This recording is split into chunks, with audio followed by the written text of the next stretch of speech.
ਸਵੇਲੇ ਦੀ ਵੱਡੀ ਖਬਰ ਜਿਹੜੀ ਹੈ ਉਹ ਸਾਰੇ ਪਾਸੇ ਚੱਲ ਰਹੀ ਹੈ। ਇੱਕ ਸਾਹਮਣੇ ਆਈ ਹੈ ਕਿ 500 ਰੁਪਏ ਤੋਂ ਬਾਅਦ ਜੋ ਪਿੱਛੇ ਜੇ 500 ਰੁਪਏ ਦਾ ਨੋਟ ਜਿਹੜਾ ਹੈ ਉਸ ਨੂੰ ਬੰਦ ਕੀਤਾ ਗਿਆ ਸੀ, ਬਦਲਿਆ ਗਿਆ ਸੀ 1000 ਰੁਪਏ ਦਾ ਨੋਟ ਜਿਹੜਾ ਉਸ ਨੂੰ ਬੰਦ ਕੀਤਾ ਗਿਆ ਸੀ। ਤਾਂ ਹੁਣ ਇੱਕ ਹੋਰ ਨੋਟੀਫਿਕੇਸ਼ਨ ਜਿਹੜੀ ਸਾਹਮਣੇ ਆਈ ਹੈ ਆਰਬੀਆਈ ਵੱਲੋਂ ਟਵੀਟ ਕੀਤਾ ਗਿਆ। ਉਹਨਾਂ ਨੇ ਜਾਣਕਾਰੀ ਦਿੱਤੀ ਹੈ ਕਿ 2000 ਰੁਪਏ ਦਾ ਜਿਹੜਾ ਇੰਡੀਅਨ ਕਰੰਸੀ ਨੋਟ ਹੈ ਉਸ ਨੂੰ ਵਿਦਡਰਾਅ ਕਰ ਲਿਆ ਗਿਆ। ਜੀ ਹਾਂ, ਹੁਣ 2000 ਰੁਪਏ ਦਾ ਜਿਹੜਾ ਕਰੰਸੀ ਨੋਟ ਹੈ ਉਸ ਨੂੰ ਵਿਦਡਰਾਅ ਕਰਨ ਵਾਸਤੇ ਜਿਹੜਾ ਹੈ ਨੋਟੀਫਿਕੇਸ਼ਨ ਜਾਰੀ ਹੋਇਆ ਹੈ। ਸਾਰਿਆਂ ਨੂੰ ਜਿਹੜਾ ਹੈ ਇਹ ਇਤਲਾਹ ਦਿੱਤੀ ਜਾਂਦੀ ਹੈ ਕਿ ਜਿਹੜਾ 2000 ਦਾ ਨੋਟ ਹੋਏਗਾ ਉਹ ਹੁਣ ਜਿਹੜਾ ਹੈ ਆਰਬੀਆਈ ਵੱਲੋਂ ਵਿਦਡਰਾਅ ਕਰ ਲਿਆ ਜਾਏਗਾ। 30 ਸਤੰਬਰ ਦੀ ਆਖਰੀ ਡੇਟ ਦਿੱਤੀ ਹੈ ਕਿ 30 ਸਤੰਬਰ ਤੱਕ ਜਿਹੜਾ ਤੁਸੀਂ ਐਕਸਚੇਂਜ ਕਰਾ ਸਕਦੇ ਹੋ ਜੇ ਤੁਹਾਡੇ ਕੋਲੇ ਕਰੰਸੀ ਨੋਟ ਪਏ ਨੇ 2000 ਦੇ। ਤੇ ਇਸ ਦੀ ਸਟਾਰਟਿੰਗ ਡੇਟ 23 ਮਈ ਹੈ। 23 ਮਈ ਤੋਂ ਜਿਹੜਾ ਹੈ ਇਹਦੀ ਐਕਸਚੇਂਜ ਜਿਹੜੀ ਪ੍ਰਕਿਰਿਆ ਉਹ ਸਟਾਰਟ ਹੋਏਗੀ। ਪਰ ਜਿਹੜੀ ਵੱਡੀ ਗੱਲ ਜਿਹੜੀ ਤੁਹਾਡੇ ਵਾਸਤੇ ਇੱਕ ਜ਼ਰੂਰੀ ਗੱਲ ਜਿਹੜੀ ਹੈ ਉਹ ਨੋਟ ਕਰਨ ਵਾਲੀ ਹੈ ਕਿ ਇੱਕ ਵਾਰੀ 'ਚ ਸਿਰਫ ਤੁਸੀਂ 20000 ਰੁਪਏ ਹੀ ਐਕਸਚੇਂਜ ਕਰਵਾ ਸਕਦੇ ਹੋ।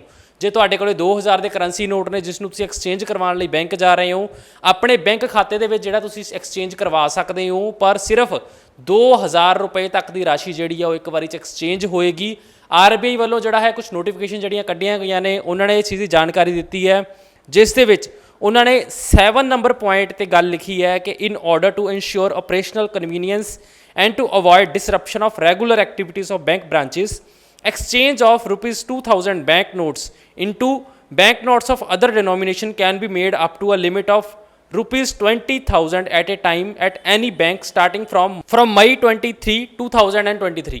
ਤਾਂ ਇਹ ਇੱਕ ਵੱਡੀ ਗੱਲ ਜਿਹੜੀ ਹੈ ਸਾਹਮਣੇ ਆਈ ਹੈ ਕਿ ਇੱਕ ਪਾਸੇ ਤਾਂ 2000 ਦਾ ਜਿਹੜਾ ਕਰੰਸੀ ਨੋਟ ਹੈ ਉਸ ਨੂੰ ਵਿਦਡਰਾਅ ਕਰਨ ਦੀ ਗੱਲ ਸਾਹਮਣੇ ਚੱਲ ਰਹੀ ਹੈ, ਤੇ ਦੂਸਰੇ ਪਾਸੇ ਹੀ ਇਹ ਵੀ ਗੱਲ ਜਿਹੜੀ ਹੈ ਸਾਹਮਣੇ ਆ ਰਹੀ ਹੈ ਕਿ ਜੇ ਤੁਸੀਂ 2000 ਦੇ ਕਰੰਸੀ ਨੋਟ ਨੂੰ ਐਕਸਚੇਂਜ ਕਰਵਾਉਣਾ ਹੈ ਤਾਂ ਤੁਹਾਡੇ ਕੋਲੇ ਸਿਰਫ 20000 ਰੁਪਏ ਤੱਕ ਦੀ ਤੁਸੀਂ ਇੱਕ ਵਾਰੀ ਜਿਹੜੀ ਰਾਸ਼ੀ ਹੈ ਉਸ ਨੂੰ ਚੇਂਜ ਕਰਵਾ ਸਕਦੇ ਹੋ।